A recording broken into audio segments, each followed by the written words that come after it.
Greetings collectors and welcome to today's retro game review.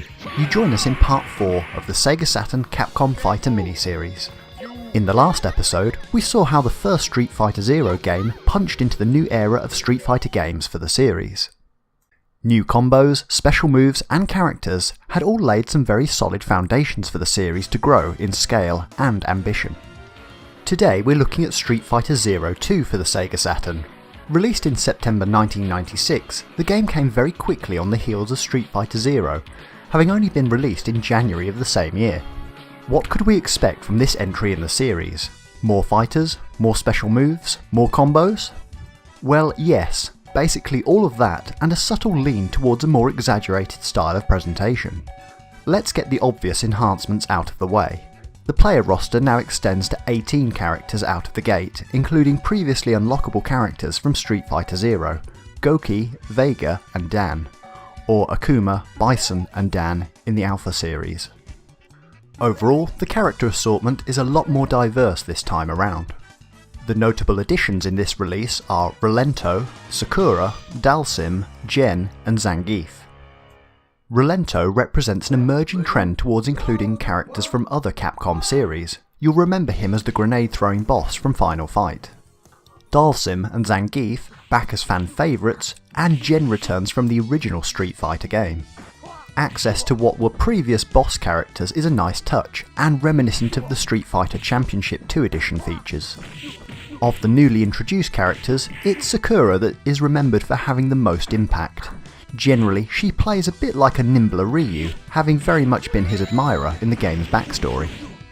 Her easy to execute combos and powerful Hadoukens make her seem to punch above her weight when compared to other characters such as Dalsim. Zero 2 generally feels a little bit more epic this time around. From my experience, I'd say that the game does play slightly faster than its predecessor, and the animation just a little bit more fluid. There's not a lot in it, but it's clear that overall the Zero series had been given a lot of attention for this sequel. The Sega Saturn edition does have an exclusive survival mode, which is a nice distraction, but it's the arcade mode that I find myself returning back to. The physical release of the game is very pleasing this time around. The cover artwork places the Ryu Sakura narrative up front, and there's a decent nod to the importance of Shin Guki, or Evil Guki if you prefer. It's a thread of Street Fighter that really started to come to the forefront in various associated comics and anime around about this time. As with its predecessors, the manual is really excellent. There's lots of detailed illustrations of the main characters, as well as all the movesets that you're likely to need, and also a decent explanation of how to pull off the specials at each power gauge level. For the CD, Sakura makes the cut this time around with a very pleasing pink CD design. The Saturn disc is the one to go for if you're a collector. It has a few extras such as the survival mode, but also includes bonus illustrations to flick through.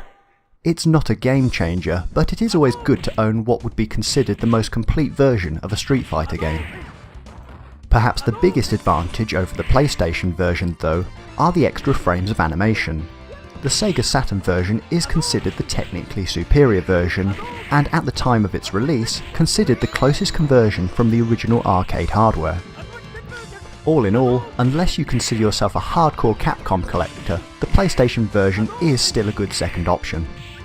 Although the Sega HSS-104 control stick is an obvious deal breaker for me as to why you would always want to play fighting games on the Sega Saturn. So, the verdict. Personally, I do prefer Zero 2 to its predecessor.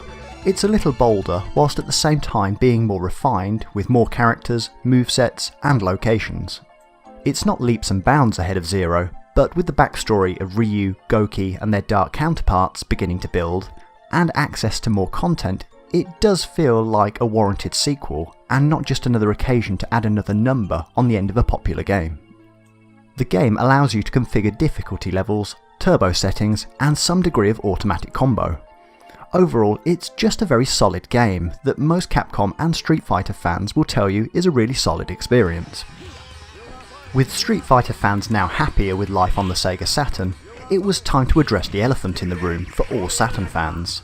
What about the other great Capcom series, Darkstalkers, sometimes known as the Vampire series in Japan? The Saturn dodged the question altogether first time around and didn't receive the first Darkstalkers game. We would have to wait until November 1996, just 2 months after Zero 2, to get our first glimpse of Capcom's horror fighting masterpiece, Darkstalkers Revenge.